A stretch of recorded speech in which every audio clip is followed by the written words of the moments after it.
Շնորհակալություն ազգային ժողովի մեծարգո նախագահ, հարգելի գործընկերներ, այսօր մայիսի 8-ն է եւ երկրապահի օրն է։ Ես ավանդույթի ես պետք է լինեի երրաբլուրում իմ ընկերների հետ, ովքեր դեռ ողջ են, իսկ մեր ընկերները, որոնք մահացած են, արդեն գտնվում են ներքևում, դարձել են պահապան հրեշտան այս երկրի, մեր երկրի։ Եվ դրա համար չեմ գնացել, որպեսզի տիկին դատախազի զեկույցը լսեմ եւ լսեմ ինչ կա հոկտեմբերի 27-ի գործի հետ կապված։ Մարտի 1-ով հարց չեմ տվել։ Եվ տիկին Վարդապետյան, եթե հիշում եք, անցյալ տարի եմ տվել այդ հարցը, նախանցյալ տարի եմ տվել, եւ ձեր այդ առաջին հանդիպման ժամանակ անձամբ ինձ հետաքրքրել էր ձեր մոտեցումները կարևորագույն երկու չբացահայտված գործերի՝ հոկտեմբերի 27, մարտի 1, եւ դուք ես չեմ սխալվի, եթե ասեմ, որ դուք ասիք, որ դա մեր երկրի պատվի գործն է։ Դա ճիշտ է։ Հոկտեմբերի 27-ը մի ոչրագործություն էր, որի չբացահայտումը մեզ ոչ մի լավ տեղ չի տանելու։ Հրանտ Մաթևոսյան, հոկտեմբերի 27-ը պետք է բացահայտվեր հոկտեմբերի 28-ին։ Եվ այդ որդը պետք է մեզ չհոշոտի ամեն օր, ամեն տարի։ Շատ խորը իմաստ կա, այո, 28-ին բացահայտված լիներ եւ վերջանար։ Մենք իրար մեջ պետք է ճշնամիներ էլ ման չգայինք։ Բայց այսօր այդ վիճակն է, մինչև բացահայտված չի։ Ես երբ որ մի դրվագ հնչեցրեցի եւ այսօրվա իմ բանը այդ մի դրվագն էր մինչեւ Եղոյանի ուրեմն հնչեցրած դատախազության տիրույթում գործող գործողությունների միջավայրի մասին շատ մտահոգիչ բան ասեց։ Ես ակնկալում էի, որ 27-ի հետ կապած դուք պետքա ոչ թե հիշատակեք նախաքննության գաղտնիքները, ես շատ լավ գիտեմ դա ինչ բան է, իմ ամբողջ կյանքը այդ գաղտնիքների միջով անցել է, գիտակից, պաշտոնավարման ընթացքում։ Այստեղ բայց բաներ կան, որ նախաքննության գաղտնիքին չէր առաջում։ Եվ վերջին հաշվով այս հարցը ես ձեզ պետք է տայի, այլ ոչ թե Աղվան Հովսեփյանին։ Ոնց եք պատկերացնում, եթե Աղվան Հովսեփյանը լիներ գլխավոր դատախազ եւ իրեն այսպիսի հարց հնչեցվի հոկտեմբերի 28-ի հետ կապված։ Ինչու՞։ Որտեղ այդ ժամանակ դատարանում Աղվան Հովսեփյանն էր հիմնական մեղադրողը դատախազական խմբով, ճիշտ է։ Ճիշտ է։ Եվ դրանից հետո, երբ որ 18 թվականը եղավ, գործող դատախազը Արթուր Պետրոսյանն էր, եւ մեր ակնկալիքները ինձանից էլի 27-ի, ինչպես Արթուր դատել, էլի չեղավ։ Հիմա երբ որ արդեն դուք եք նշանակվում, ես միշտ այն պատկերացումն եմ ունեցել, որ երկրի առողջացման արդարացման մեջ գլխավոր դատախազի ինստիտուտը ամենակարևոր ինստիտուտն է։ Նույնիսկ իմ հրապարակային ելույթներից մեկում հիշատակեցի Իտալիայի Ֆալկոնեի հանձնաժողովի նույնիսկ ֆիլմ կար շատ լավ, որտեղ այդ հանձնաժողովի արժե դրված էր խնդիր մաֆիայի ձեռքից երկիրը փրկելու եւ դատախազությունը պետք է աներ համապատասխան իր կառույցներով։ Ճիշտ է, այնտեղ մեծ մասին գնդակահարեցին, բայց դա չի խնդիրը։ Խնդիրը պետական խնդիր լուծելն էր։ Հիմա դատախազության հետ կապված 27-ի հետ կապված հիմնական կարևոր վկաների մեծ մասը մահացել են, շատ տարօրինակ ձևով։ Մեկուսարանում էլեկտրիկը մահանում է էլեկտրահարվելով, քեռին մահանում է իրան կախելով։ Էդի Գրիգորյանը այդպես էլ այնց շատ լավ միջավայրում շարունակում է ծմադ մնալ մեկուսարանում։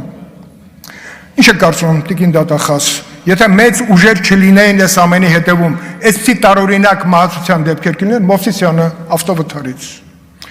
12 թվականին, երբ որ ես Միացյալ Նահանգներում էի Տիգրան Պասկևիչյանի հետ եւ Հայաստանի կորսված գաղտնի մարտի 1-ի հետ կապված, պատահաբար ես տեսնում եմ Տիգրան Նազարյանին սրճարանում։ Պատկերացնում եք ին վիճակը։ Տիգրան Նազարյան կարևորագույն վկա, հմեք, Տիգրան Նազարյանը սպանվեց։ Լավ, այս հարցերը այնքան շատ պարարտողատալի բացահայտման համար, որ այստեղ նախաքննական գաղտնիքով ասել հիմա բան չանենք, որտեվ անջատված մասով քննություն է գնում։ Իսկ տեղյակ եք, որ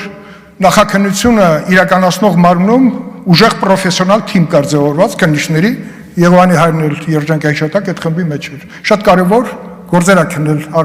Եղոյան։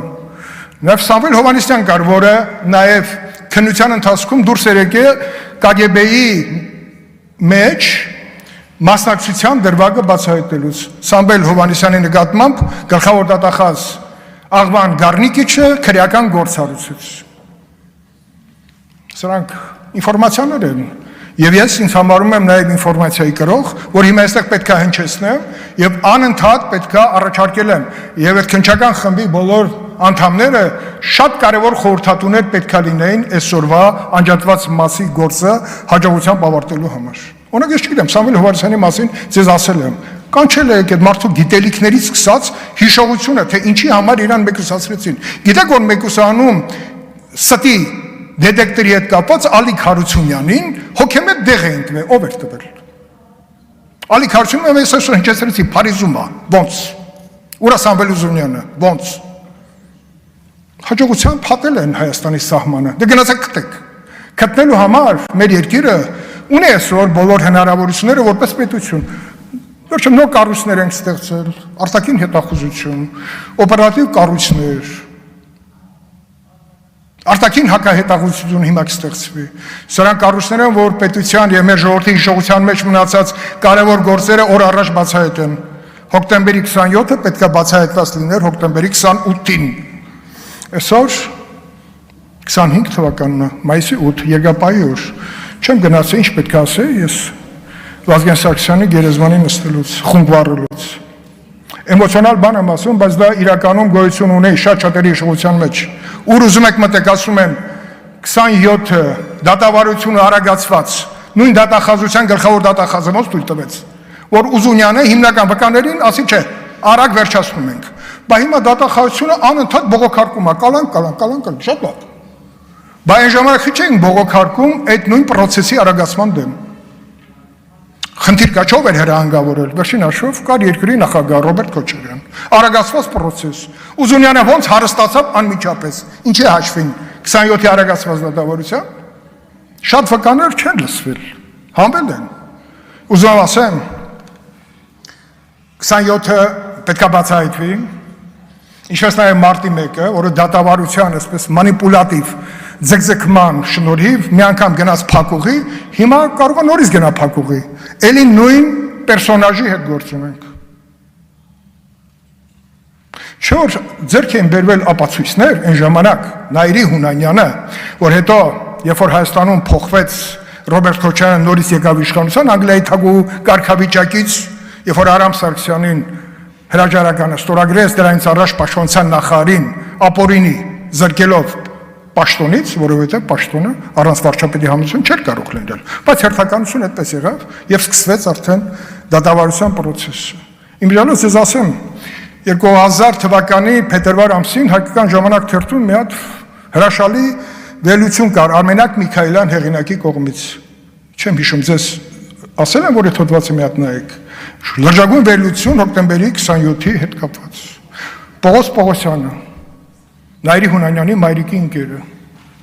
փողատվե որ ավտոմատառն մահացավ, սա մահացնում են, բայց այսօր շատ կարևոր վկաներ կան, որ Հայաստանում չեն։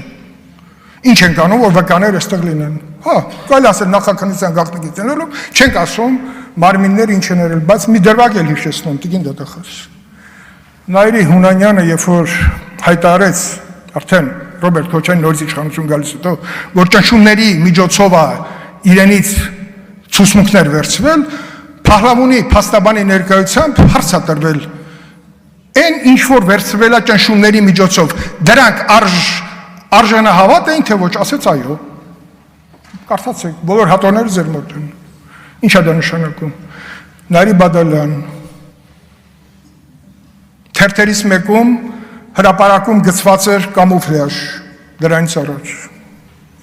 Սրանք դրվագներ են, որոնք ամբողջացնում են չի կարա 27-ը օր առաջ բացահայտված չլինի։ Ես ասեմ, անձամբ ես այստեղ եմ եւ անընդհատ այս պայից սկսած, որտեղ այսօր ես բավարարած չեմ, դուք 5 րոպե շուտ վերջացրեցիք եւ որևէ բառ հոկտեմբերի 28-ի մասին չեք ասել։ Որևէ բառ։ Մեզ եք խնայում, չէ, չխնայեք, գոնե ինչ չխնայեք։ Գագիկ Մերկոնյանին չխնայեք, չգիտեմ ով կա։ Սերյան Օհանյանին չխնայեք, մի խնայեք, տվեք մեզ հեռանկարը օր առաջ 27-ի թեման փակվելու, բայց իրական բացահայտում է պետք մեզ, որտեղ վկաները դեռ կան, կարևոր վկաներ, իսկ մահացածների առկայությունը հնարավորություն տալի գտնել ինչ ուժեր կարային լինեին սրա հետևում, դրանք շատ ազդեցիկ կարային լինեին, ափսոս Հրաչ Հարությունյանը մահացել է, որը նաև օպերատիվ ապահովումներ ապահովում 27-ի գործի։ Շատ առասվածային, մեկուսարան, հոգեմետ դեղ, Ալիկ Հարությունյան, կեղծիքի դետեկտորը